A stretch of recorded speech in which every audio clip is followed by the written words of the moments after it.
um, Ashanafi, I'm sorry if I mispronounced, Director of Air Quality Division, Department of Energy and Environment in Washington, D.C. And we do have one other person, Robert Gordon um, Gawan, but I apologize. I don't see your name on the agenda. So if you would take a few seconds to introduce yourself, please. Dr. White, I believe that's our in-house technical support. Oh, You're seeing it on the well, Zoom. thank you for letting me know. Never mind then. It's an important Hi, role Robert. over there. Yes, so we can go ahead and get started with the session. Excellent. So I know we have Hannah's slides are up on the screen here. I don't know what you all are seeing on the Zoom. Yeah, Hannah's slides. Yes, we can see them. Oh, in the camera. So Okay, great. does that mean I should go first? Yes. All right, cool. That's no problem. All right. Here. Is this microphone working? Everyone hear me? Okay, great.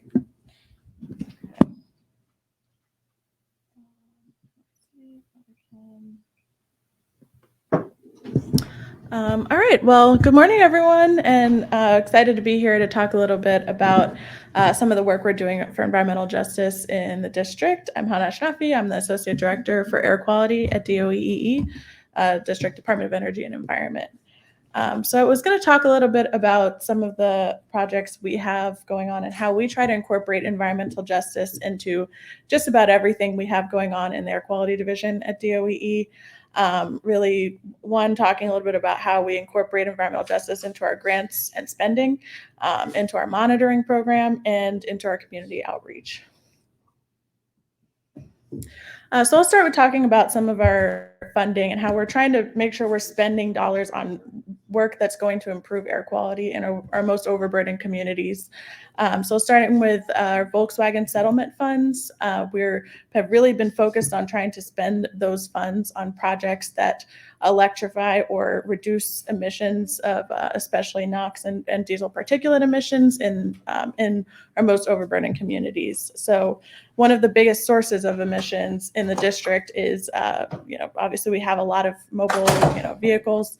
We're looking here at specifically the Ivy City train yard or rail yard, which is, in one of our burden communities that we're focused on, Ivy City. We want to try and do anything we can to reduce asthma and particulate pollution there. So we really focused our spending on trying to focus on these areas. So our DEER funding, or Volkswagen and DEER funding, the project that we have going on right now, which we're finally getting some of the money spent. It's been a little time, but we're working on electrifying and reducing emissions from switcher engines at the Ivy City Rail Yard. They account for about 1% of our total NOx emissions in the district. So we're planning to do 5 repowers of the switcher engines. And so far we have 2 that are going to be coming any day now. It could be in the next couple weeks, and we're planning to do 3 more in the coming years. So we're excited about that. We're also planning to use some of that money to electrify circulator buses that specifically have routes in our overburdened communities. So we have exciting plans for our DERA and Volkswagen funds. In FY22, we received an EPA multi-purpose grant, which we're using to partner with Empower DC, which is a local business in the district, local organization in the district that we work with regularly on a lot of environmental justice issues. They are developing an air ambassador program for us to really get residents trained on how to communicate in air quality issues and advocate for the air quality concerns that are in their communities. So the air ambassadors that they're working on training are conducting clearing the air workshops within their own communities. So educating residents about what we do, why air quality is important, what actions they can take to reduce emissions. They've held field trips to see places of concern for air pollution, to see what those emission sources look like and what things they should report to DOEE. We accept all of our complaints through 311, and we really rely on community members to try and help us understand what's going on in their lived experiences. So they're working on getting messages out to community members on how to report those issues through 311. They also table community events, created games to share with community members, and they're working on creating a video of their experience, which we'll hope to share soon because storytelling can really be powerful in and should be, included in a lot of our work.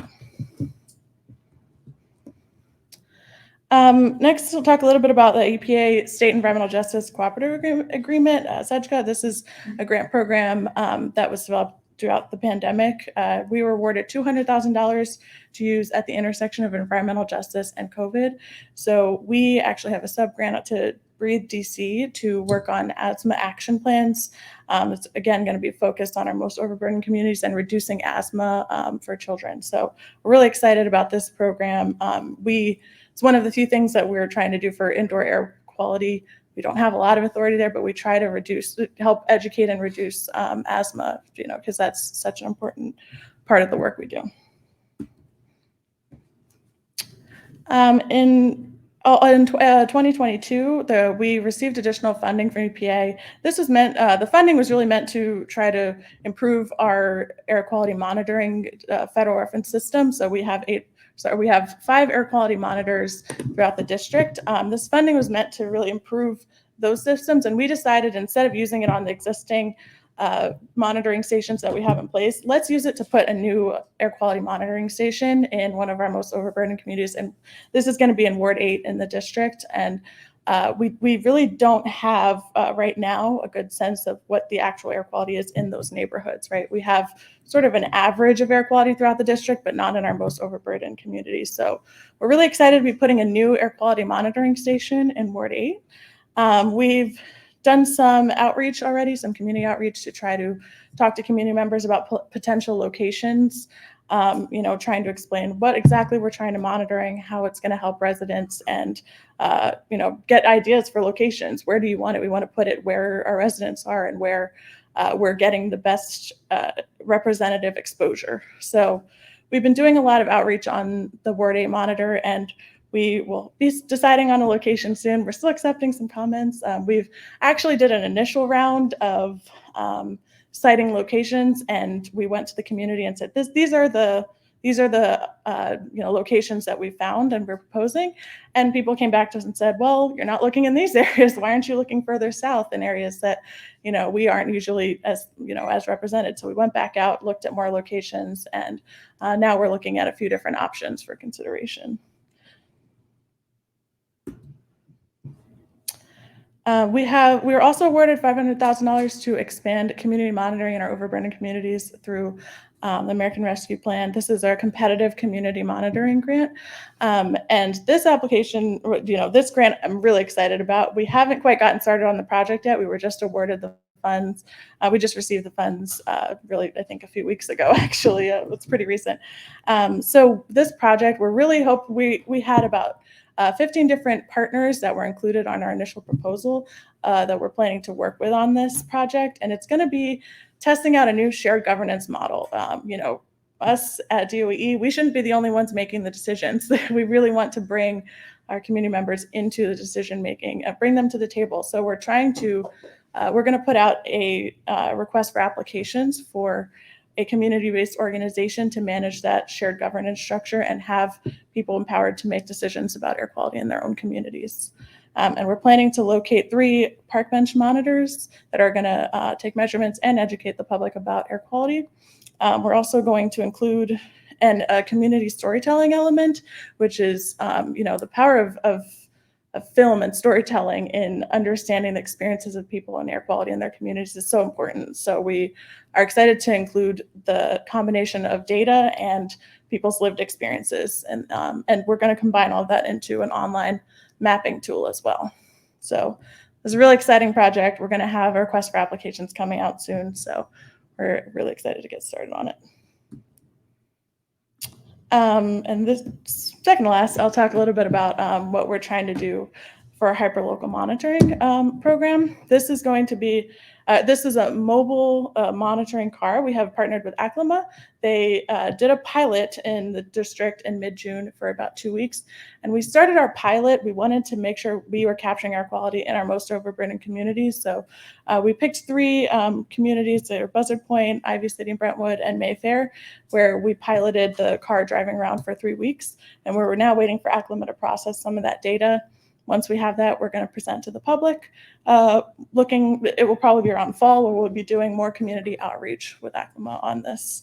And we're going to be using some of this data to cite some more stationary monitors, and we're hoping to do a bigger expansion for 2024. So very exciting.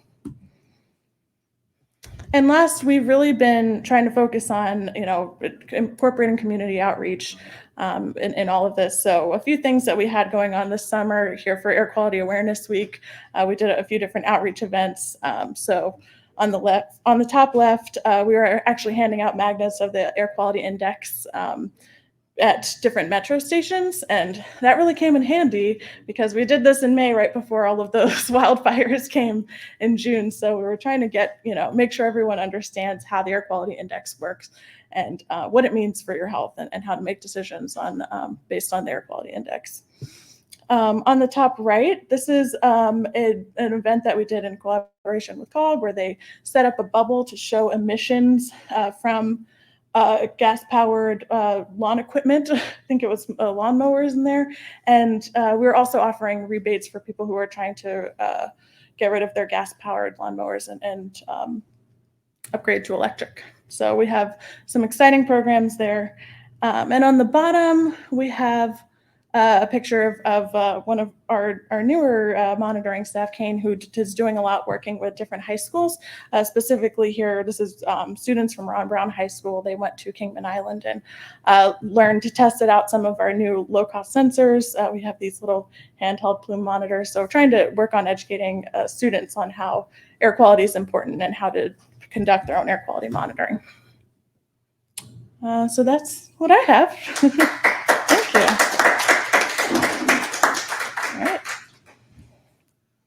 All right. Any questions, or maybe I should kick it off to the next person and then we'll do questions at the end, Dr. White? Yes, let's do questions at the end. Thank you so much, Hannah.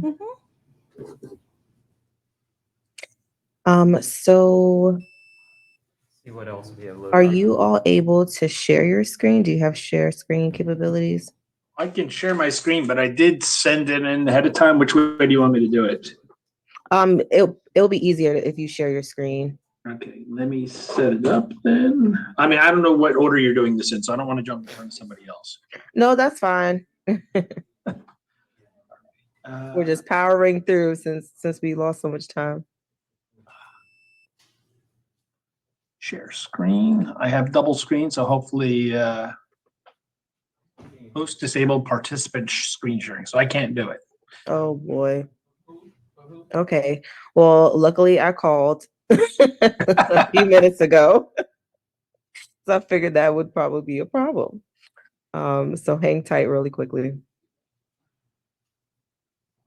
And I believe this is going on for a few sessions, so I don't think it's just us. So I do apologize again.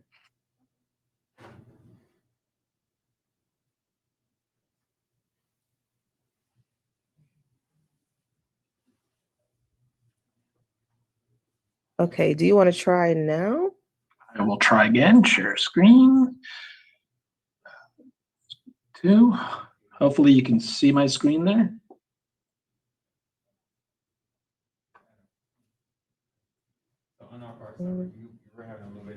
Can you see my screen? No, actually I can't. Not quite yet. They're working through it.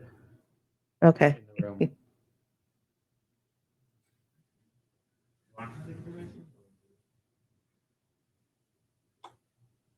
There you go. Okay. You got my slide up there? Okay. Yep. Great. Thank you. No problem. Ken Ratzman, Assistant Director, New Jersey DEP in the Air Quality Regulation Program. 12 minutes was going to be tight before, so if I talk fast, I apologize. We are kind of unique in New Jersey. Not only do we have an EJ law, we have an EJ rule with specific requirements. And unlike a lot of the presentations on EJ, there's not going to be a lot of pretty pictures. It's going to be a lot of text. And there's going to be a lot of material to cover with words. So my overview, what I'm going to cover today, and by the way, I could spend about 2.5, 3 hours on the EJ rule. I'm going to try to cover the key pieces for the AIR program in about 12 minutes. Overview is step 1 is an applicability determination. Does EJ apply to your particular facility Is it located in an overburdened community? Is it a covered type of facility for the EJ rule? What is the permit action that we're evaluating here at DEP that triggers or not an EJ analysis? Once you do trigger, what do you have to do? Well, you have to do an environmental justice impact statement and a meaningful public participation. And I'm going to touch on that in a little bit. And from there, the department decides, is this a project that we want, that we can approve? Do we move forward or not? And I'll touch on that. So what is an overburdened community? And it could be any of the following three. At least 35% of the households qualify as low income, 40% identify as a minority, or 40% are households that have limited English proficiency. And so that is from the census data, and that's, are you in an overburdened community? Now, that alone is not how we define an overburdened community, but that makes you be eligible to be an overburdened community. Oops. Okay, so we identified in the department 26 stressors that could identify your particular community as being overburdened. And if you have a disproportionate number of stressors that are overburdened, you are declared an overburdened community. And I said there's 26 of them. You'll notice 9 of them are air related. And I'm going to highlight these 9. Ground level ozone. How many days are we above the air quality NAAQS standard? Fine particulate matter, same thing. How many days above the NAAQS standard? We have cancer risk considerations from diesel, and that's a challenge unto itself. Cancer risk from air toxics, excluding diesel. And then we have non-cancer risk from other air toxics. How many permitted air sites are in a particular community? Is it a higher than normal number in a particular area? Traffic, the cars, light and medium duty is broken out from the heavy duty trucks. So there's 2 criteria there. And then railways, rail miles per square mile. And we all know railways are a challenging stressor. There are another 7 stressors, 7-8 stressors that are associated with water, solid waste, and contaminated sites. I'm not going to spend much time on these. And then there's another 8 or so that are associated with public health, environmental, and social considerations. And some of these are interesting. How much tree canopy is out there? What is the recreational open space? People frequently think about environmental stresses, how much air, water, waste is in my community. But open space is an environmental consideration that we looked at in this rulemaking. So what types of facilities are covered by this EJ rule? All major sources of air pollution. So essentially any Title V permit is going to be a covered facility. Any incinerator or resource recovery facilities, regardless of size, is going to be looked at in this venue. Large sewage treatment plants, transfer stations or solid waste facilities, recycling facilities that receive 100 tons of recyclable material per day. And I thought that was a huge number, but when I started looking at some of these, it doesn't take all that much to trigger that 100 tons. Scrap metal facilities has been on the radar for EPA, and no individual program, at least in New Jersey, DEP had a good handle on who our scrap metal facilities are. So we had a lot of homework to do on that. Landfills, past closed and future and currently active. And then medical waste incinerators, except those that are attached to hospitals or universities. What permit action triggers an EJ analysis? Essentially, any new facility that is in one of those 8 categories is going to require an EJ analysis. An expansion of a facility, and it doesn't necessarily have to be in the media that is getting the permit mod. So facility is looking to do some kind of air permit mod, but there's really no increase in emissions, but it has a land use impact. It's potentially an EJ covered activity. And interestingly enough, and this is one of the challenging areas, renewals of Title V air permits are also included in the EJ analysis. And there's been a lot of talk over the years about the renewals don't cover all the new issues. They don't necessarily cover the rules. And we've always taken a relook at everything, but they felt strongly in the rulemaking and through the lawmaking that renewals should be included. They're not handled exactly the same as the others, but they are clearly a covered activity. Yes, that's what we're gonna do. All right. So what does it mean? You're a covered facility, you're in an EJ area, you have the type of permit that requires a permit, and you have some kind of expansion or some kind of increase in emissions, let's say. So the facility must prepare an environmental justice impact statement. And it's the potential environmental and public health stressors associated with the facility. So you may or may not be in an area that's stressed for one reason or another, but if there's any stressor associated with this action, you have to evaluate it. And again, as I said earlier, it may be an air permit, but it may be a land use stressor that you have to evaluate. So it's a cross media, cross the department, take a look at the facility. Any adverse environmental or public health stressor that cannot be avoided in the permit, if the permit is granted, has to be evaluated. So if there's an increase, they have to evaluate an alternative analysis. An EJIS may require supplemental information. It's required when a community is already subject to an adverse cumulative stressor, or where the facility is bumping the community up above one of those existing stressors.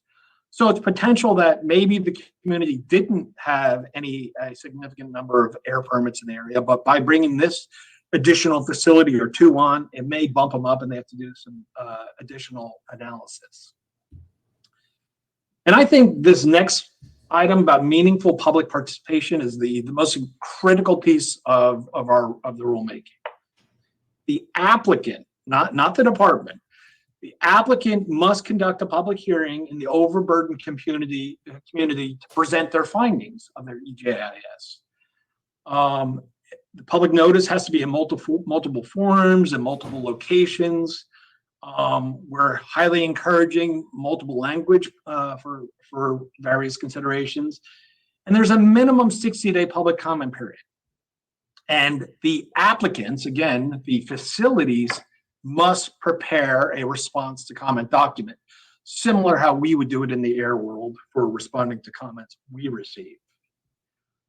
So this all happens before an application gets acted on by the department. So this all occurs prior to the department even determining administrative completeness. We don't do our min review or technical review until they've gone through this whole process. So the facility goes through the EJIS, they do their public hearings, they do back and forth, they prepare a document, and they submit everything to the department. The department considers the EJIS and all the supplementary information, including the response comment document, and then it has to do an evaluation. Does this make sense? Is this fair? Are they causing more of a burden? If the facility if the facility can avoid a disproportionate impact to the overburdened community, the department would impose permit conditions necessary to ensure that disproportionate impact remains avoided. So we have to put special conditions in, we have to put special conditions in. That's where it comes down. If the facility cannot avoid a disproportionate impact, the department would. And it says would, but we could deny an application for a new facility unless it's demonstrated it will serve a compelling public interest in the overburdened community. And this is a big reach, or a big lift, I should say, not reach. It literally has to be a public interest within that community. It can't be just for the public good. It can't be for the state as a whole. It has to be public interest of that overburdened community. For expanded facilities and major source facilities, the authorization to proceed may occur, but additional conditions to address facility impacts and public health stressors will be added to the permit. And we have a special kind of niche on the permit renewals. they have to avoid impacts and avoidance. If not feasible, then the facility has to identify stressors to the overburdened community. It is not as hard a hammer, but there is a lot of work that has to be done and evaluated. The renewals are tricky because they've already been established, they've been there, but there is requirements for something like a dust mitigation plan or a risk minimization plan to address some of these impacts. And lastly, we have this localized impact control technology. There's RACT out there, there's BACT, there's LAIR. We now have a new one, it's called LICT. I hate the acronym, but that's what it is. But we're looking for an objective standard for major source components based on existing air program standards. So you have that site that hasn't made any NSR changes in 25 years. We know there's a potential for reductions there if they put a control device on. If it is economically feasible, it may be required. So we're taking a look back on some of those NSR sources that haven't been touched in years. And yes, they don't have to do anything based on the existing rules on the books, but based on the EJ, they may need to do additional work. I'm just going to give you a slide with some of the content and availability. Our EJ law is at that site. We had an executive order, which was put in place about 2 years ago. And we have a rule effective as of March of 2023. I'm also going to share a link to our EJ mapping assessment and protection EJ map tool, which identifies our overburdened communities and gives all the layers of information of why they're overburdened. On a separate tab, you can also find out the different layers of what we think are covered facilities. I know I flew through that. I was trying to get through it. 12 minutes was a challenge to begin with, but I am looking forward to questions. So I'm going to unshare. Actually, before you unshare, If I can figure out how to do that. Thank you so much, Kenneth. one time. Next we have Dr. Angela. White, we have a question in the room if you're entertaining those at this point. Or We're gonna hold questions until the end because we have some presenters that have other obligations. So we're just gonna push through and then questions will be for later. Thank you. Okay.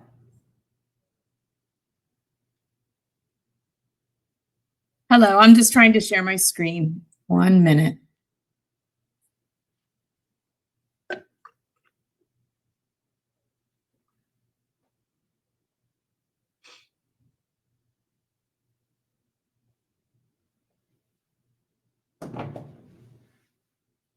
We got it. You got it? Okay, great. Good morning, everybody. I'm Angela Marconi. I am the Division Director for Air Quality at DNREC, which is the Department of Natural Resources and Environmental Control for the state of Delaware. So I'm just gonna skip this and you'll just, we'll see it when we see it as I go through these slides. So looking at how Delaware is doing with air quality, the American Lung Association's report card shows kind of the progress and where we are with the different counties. For 2023, Newcastle County came out of F for ozone. We were really excited about that. 2023 ozone season has been rough, so that D probably will not stand. But we were also excited to see an A in Sussex County and continue with a B in Kent as we continue to always look to improve the air quality. With particulate matter, we're doing okay. We did have some wildfire smoke a few years ago that influenced the 2023 grade as a B in Newcastle County. But in putting this information together, I realized that the Salisbury, Maryland metro area is ranked as one of the cleanest metro areas for particulate matter by the American Lung Association. And that metro area does include Seaford, Delaware, and that's actually where the particulate monitor is for that metro area. So that's very good news because we do know that there are EJ communities in and around Seaford, Delaware. In terms of exceedances, We had a great year in 2022, excuse me, with 0 exceedances. We have had 4 for ozone this year. They were all orange days. And for particulate matter, we had 10, and they varied in color from orange up. All of the PM exceedances, both in 2023 and 2021, were due to transport of wildfire smoke. So we take a lot of actions. We're always trying to improve the air quality. But when we get into a situation with the transport of the smoke, there's not really an action we can do. It really pivots into communication and making sure that people know what the AQI means, how to get the information. So this is a campaign that we put together actually at the end of ozone season in 2022 with some extra grant money we had from a multi-purpose grant. It was a multimedia outreach campaign, which included print media, advertisements on YouTube, as well as billboards to try and that was throughout the state, to try and get people aware of what the AQI is and Delaware's website for information, which is de.gov/AQI. So briefly, I use a lot of different names to describe who I am. I call us Delaware, but we are the Department of Natural Resources and Environmental Control. We also call ourselves DENREC. Our department includes natural resources divisions as well as the environmental control division. So that's Parks and Rec in the state, as well as Fish and Wildlife, and then the environmental control divisions, which are broken up by media. So the EJ work that we're doing throughout DENREC is throughout all those different areas. And in the past year, we really started on developing a formal EJ office, which included an appointment of an EJ coordinator, who is Dr. Katara Moore, and we are so thankful to have her on board. She's really been working on unifying procedures throughout the environmental control divisions and really all of DENREC. And working on training all staff on EJ history and considerations and what it really means, because it's great to have the division directors working on EJ, but I think it's something that really needs to be infused because there are so many people at the staff level doing work every day. And so it needs to be on their radar as they're making decisions while they're out doing inspections and writing permits and looking at regs we should develop, all of that. So to keep it really in everyone's consideration. And then also work that's being done in our Climate, Coastal, and Energy Office. EJ includes equitable access to renewable energy sources and energy efficiency. So we have weatherization assistance programs, as well as low to moderate income solar programs, and a program called A Tree for Every Delawarean, which is working on planting 1 million trees throughout Delaware. And there are funds available for that. And we're trying to really get young people involved in that effort as well. With our Parks and Recreation area, we recently had a ceremony to recognize and dedicate Jason's Beach at Trap Pond. Jason's Beach was a segregated area of Trap Pond. So recognizing the history there and really commemorating it was an important step for us.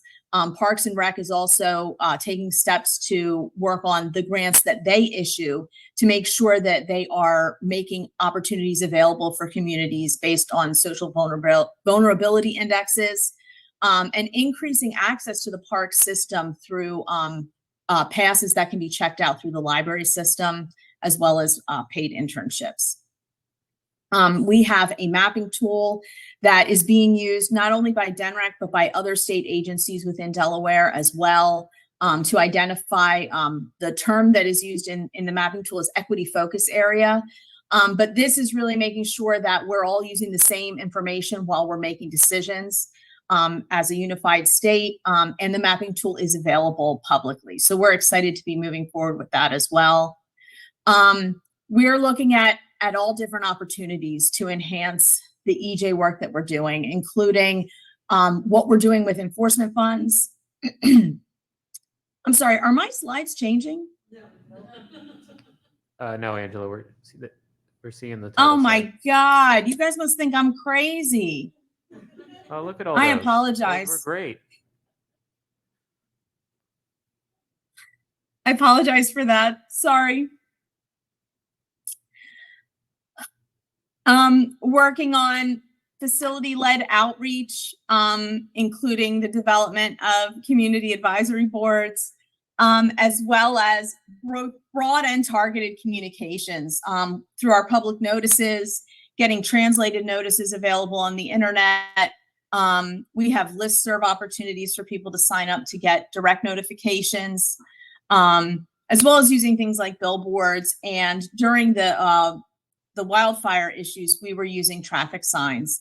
We were able to get on the display that our Department of Transportation uses on big roadways like I-95 to notify people about things that they should be concerned about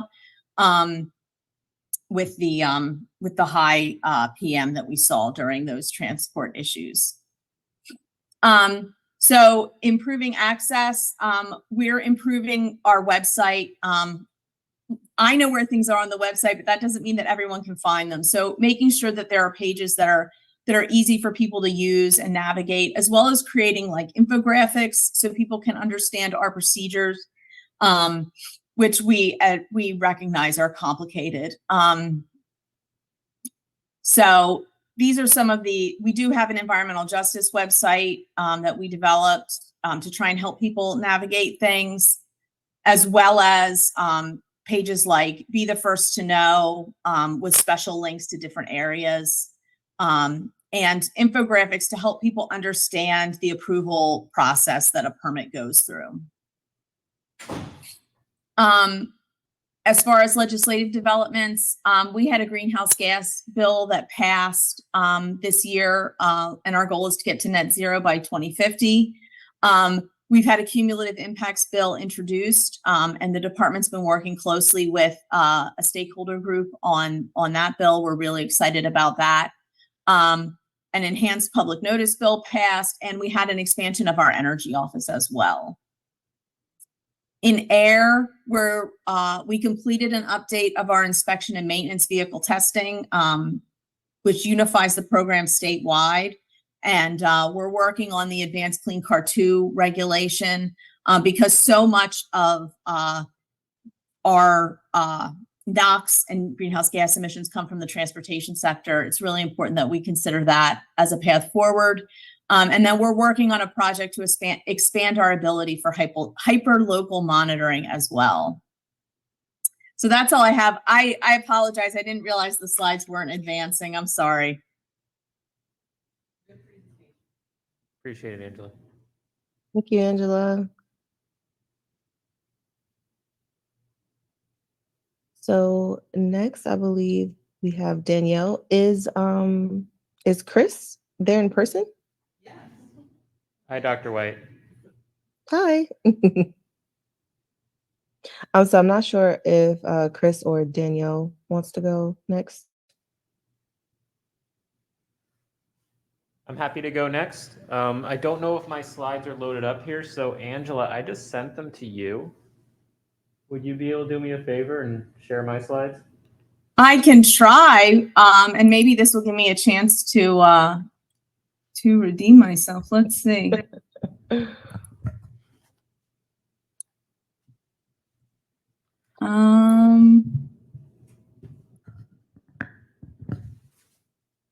While Angela works on that, I'm Chris Hovan. I'm the director of the Air and Radiation Administration at MDE. I'm Angela's and Hannah's counterpart for Maryland. So I don't see your email, Chris. Oh, it might be still working through the tubes. Okay.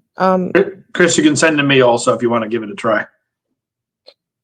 All right. In the meantime, Danielle, do you have your slides ready? Yes, I do. Let me try to share my screen. Okay, I'll go next then. Thank you.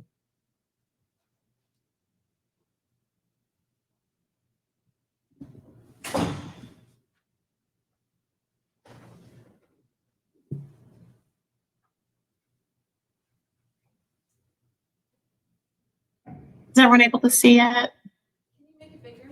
Yeah, if you could zoom Yes. a bit. Okay, perfect. Video for a little bit. Good morning. My name is Danielle Sims. I'm the program manager of the Office of Environmental Justice at Virginia Department of Environmental Quality.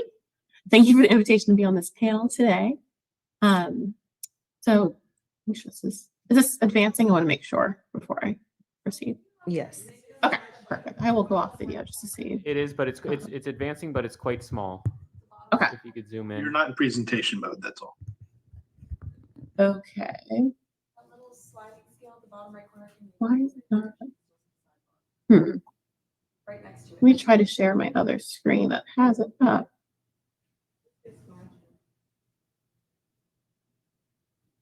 Is that better? That's Yes. great. Okay, perfect.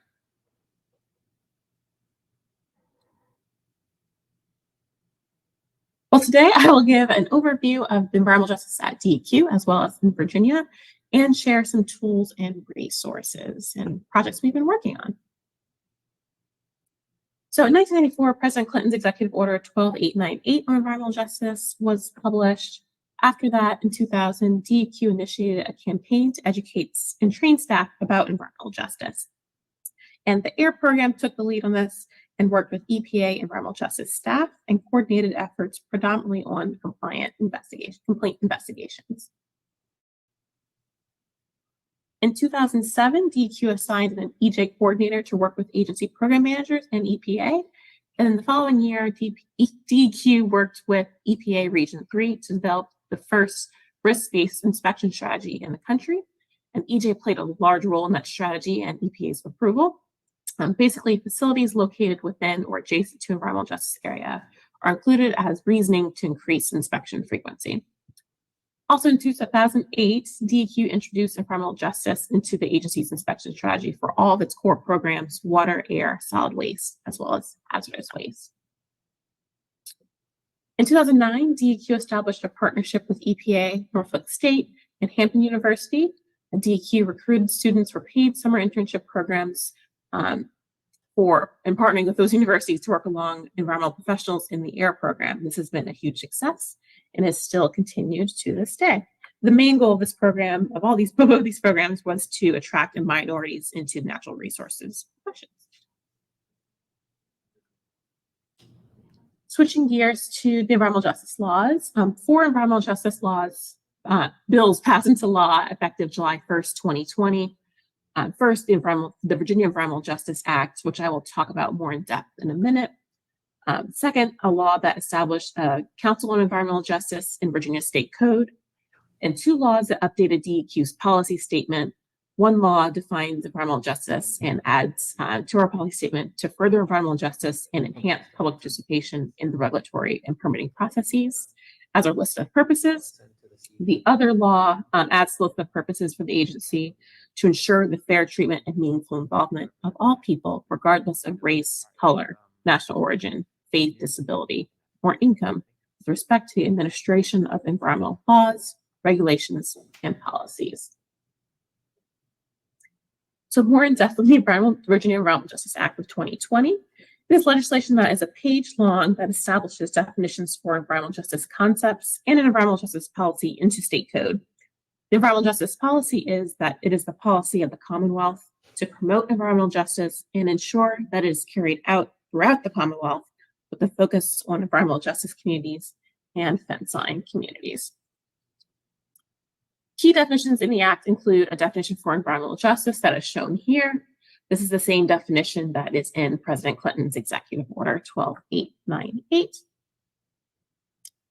There's a definition for fair treatment, meaning the equitable consideration of all people, whereby no group of people bears a disproportionate share of any negative environmental consequence resulting from an industrial, governmental, or commercial operation, program, or policy. And there's also a definition for meaningful involvement, meaning that the requirements that the affected and vulnerable community residents have access and opportunities to participate in the full cycle of the decision-making process about a proposed activity that will affect their environment and health. And decision makers will seek out and consider such participation, allowing the views and perspectives of community residents to shape and influence the decision. Talking more of an overview of the Office of Environmental Justice. The Office of Environmental Justice at DEQ was created April of 2021. In December of 2021, the office hired 4 regional coordinators to cover the 6 regions in the state. And currently we have a program manager, myself, and 4 regional coordinators. The mission of our office is to incorporate fair treatment and meaningful involvement of all people into development, implementation, and enforcement of environmental laws, regulations, and policies across all of DEQ's programs.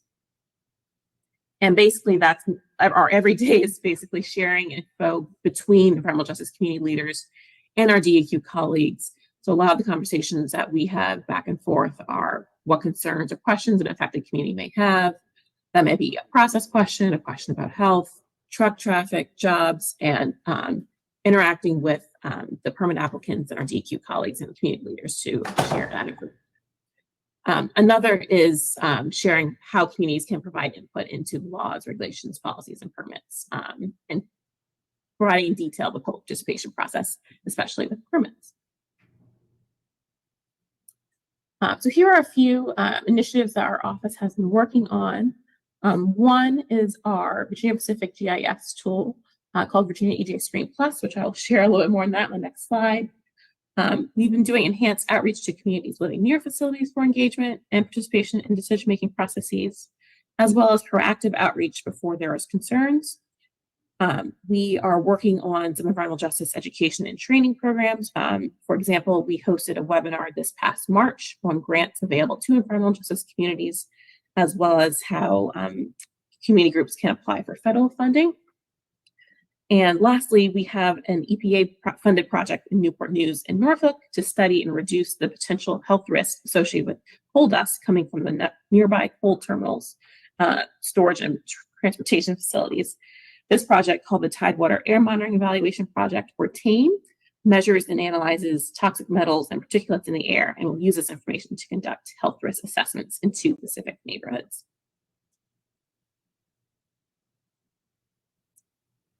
So a little bit more on Virginia EJ Screen Plus. It's a Virginia Pacific tool, public facing on our website. The information in the tool is organized by census block group currently. There are 2 environmental justice layers, 1 layer for low income and 1 layer for community of color, based on the Virginia Environmental Justice Act definition.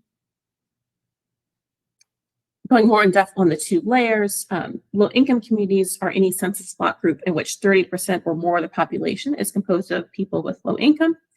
Low income is defined as having an annual household income equal to or less than greater of an amount equal to 80% of the median income of the area in which the health school is located, and 200% of the federal poverty level.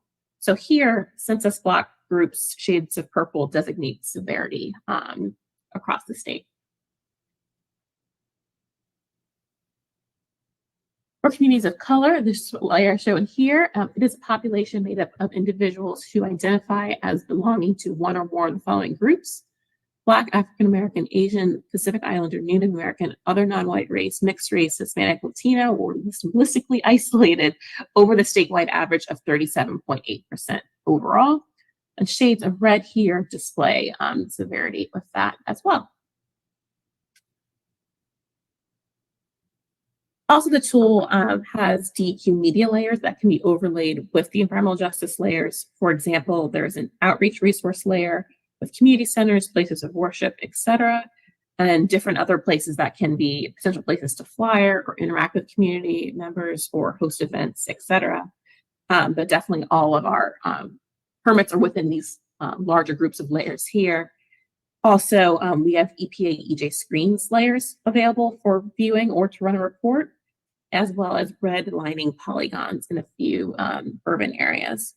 And then lastly, we have the capability to run a report for a radius around the facility or around the GPS point as well. And now lastly, I'll talk a little bit more about the environmental justice permitting guidance in Virginia. DEQ drafted guidance to create procedures to ensure fair treatment and meaningful involvement throughout DEQ's permitting processes. This guidance outlines a permit evaluation process for all permitting actions at DEQ, as well as establishes processes for further evaluation of permits of particular concern to environmental justice communities. An informal public comment period for this draft environmental justice permitting guidance was open from mid-March until May 1st of this year. DEQ has reviewed and considered all comments, and a formal public comment period will be held after further internal review. And there's a link here to that document as well. So the guidance outlines the following procedures to ensure permits within environmental justice communities. One, do not cause a disproportionate share of any negative environmental consequences. Two, affected community residents have access and opportunities to participate in the full cycle of decision-making processes about a proposed permit that will affect their environment or health. Then three, decision makers will seek out and consider public participation, allowing the views and perspectives of community residents to shape and influence the decision. And this flowchart here is a visualization of that process. Step one here, when DEQ receives a permit, my office's staff will use Virginia EJ Screen plus EJ layers to evaluate whether or not those permits are located within an environmental justice community based on Virginia EJ Screen plus. The step two, we will evaluate whether or not the permit is a permit of concern. We'll talk a little bit about that in a minute. If a permit is a permit of concern, the Office of Environmental Justice would conduct meaningful involvement outreach, such as informational meetings, tours, site visits, etc. Also, DEQ will evaluate disproportionate impact by each media, and there is a specific process for air permits, water permits, and land permits of evaluating that disproportionate impact. If it is determined that a permit has disproportionate impact, DEQ will actively engage permit applicants to voluntarily take action to either minimize and mitigate any potential disproportionate share of impacts from the proposed action, or DEQ will evaluate the need for any additional environmental monitoring or enhanced compliance scrutiny. All right, Danielle, I'm so sorry. We have to cut your presentation short. No worries. I was gonna go a little bit more in depth on that, but we can stop here. Yeah, thank you so much. We have to move on to Chris and then the lunchtime plenary. Okay. Thank you so much. I'm putting it up there, Chris. Just give me a second. Thanks, Ken. Okay, so I'm Chris Hoagland, the Air Director for Maryland, and we are at time, so I'll be quick. So here in Maryland, we're fortunate to have really great resources to advance environmental justice, including our hosts for this symposium, the Siege Center here at the University of Maryland. I don't see the slides, sorry. Are they up now? Let's see. Not quite yet, Ken. Oh, there There they we are. go. Thank you. Thanks a lot. Okay, just a little delay. That's great. Thanks so much, Ken. If you could move us to the next slide. So I might not cover all these things since we're at time, but we'll jump right into the next one. So first, our Governor Wes Moore, has told us to leave no one behind, and he hired a very active and ambitious Environment Secretary, Serena McElwain, who's a national voice on environmental justice. You can see her in the middle on the right. She has declared environmental justice her #1 priority. She is out externally talking about how much more needs to be done and getting us more resources and attention to the issue. And I can tell you from experience that she's very active internally, telling us that much more needs to be done to pursue environmental justice. You can see her at 2 in session 2E with some other Maryland cabinet secretaries. And she's very active. She's visiting communities, having listening sessions to hear from communities about what their individual priorities are and bringing them back to us for follow-up, and also pushing for enhanced financial and legal resources for us to do more. Next slide, please. Climate change and climate justice are, of course, key topics here. We have a very ambitious law. I won't go through all of this, but the key to our strategy to achieving our most ambitious goals in state law is that we need to invest in communities, right? And we need to invest in the communities that have not been invested in, and the communities that have been overburdened, especially by air pollution. We put out with the University of Maryland a study of how the state could get to our climate goals. That's out and open for comment now. You can go to our website, mde.maryland.gov, or marylandsclimatepathway.org to participate in that process. Next slide. So we've been building community partnerships with overburdened and underserved communities around the state. We've been launching partnerships on community air quality monitoring. We've been pursuing different ways to do targeted enforcement and inspection initiatives in overburdened communities. We've done targeted pollution reduction programs. Hannah talked about the DERA grants. We use DERA as a tool to address diesel pollution in communities surrounding the ports in Baltimore. And we are trying to get a lot better about greater collaboration on permit processes and other processes. That's an area where we need to do much more work to give communities more agency in our processes within the department. Next slide, please. So just one example, the Curtis Bay community in Southwest Baltimore is an overburdened community with a high concentration of industrial sources. If you want to learn more about that, you should actually leave here and catch the end of session 1B. Several leaders from the Curtis Bay community are on a panel right now.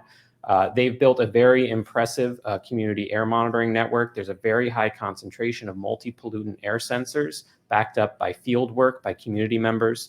They are doing intensive measurement of many pollutants in many different places around the community that are enabling us to do very sophisticated analysis to understand how different sources in the community are contributing to different air quality problems. Gathering lots of data at once has proved very powerful, especially in a community like Curtis Bay, where there are lots of different sources contributing to air quality problems.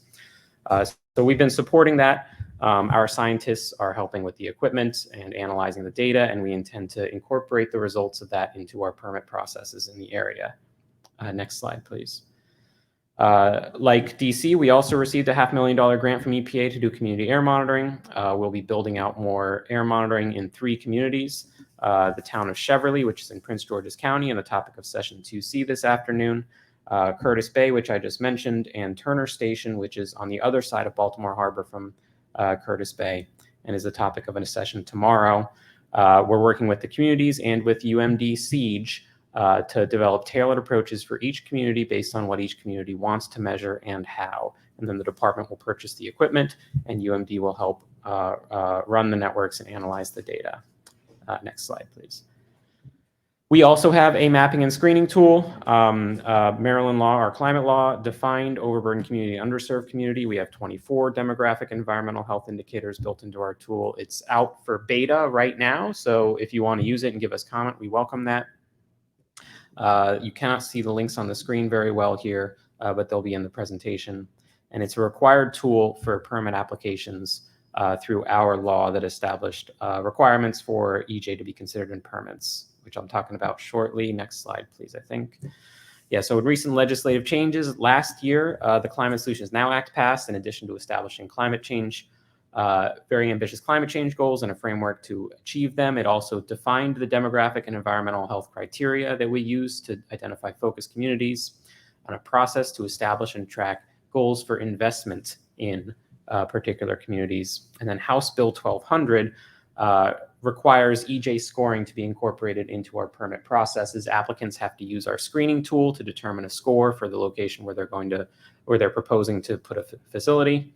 That information has to be included in the permit, and it's a tool for greater community engagement and better pollution controls. What it doesn't do is what we've heard some other states' laws have done, which is give the department specific authority to act upon that information in a different way than we would have, for example, by imposing additional permit requirements, or in the case of, I think I heard Ken, you say that you guys maybe even potentially denying permits based on that information. However, this year there was a bill that would have done that. House Bill 840, the department supported it. It didn't make it through. That's common in Maryland. It usually takes good ideas a couple tries to get to the General Assembly. So we're looking forward to the General Assembly reconvening in January when we can take that issue up again. And I believe that's the end of my slides. Thanks, guys, so much for the extra time. Thank you, Chris. So I know we're pushing it, but there was a question at one point in the audience. Yeah, I was gonna ask if you're gonna post the. I'll stick around for the next 20 minutes or so if need be. Actually, it was just, oh, this is loud. It was just gonna asking to show the screen again for the screening tool. But if this is gonna be posted on the YouTube channel, then no worries about that. So I can just look at the recording. This is from the gentleman who was presenting that the last few slides came up, but before that. I sent my presentation in, so if they're posting it, great. Otherwise, you can call me and I could lead you in the right direction too.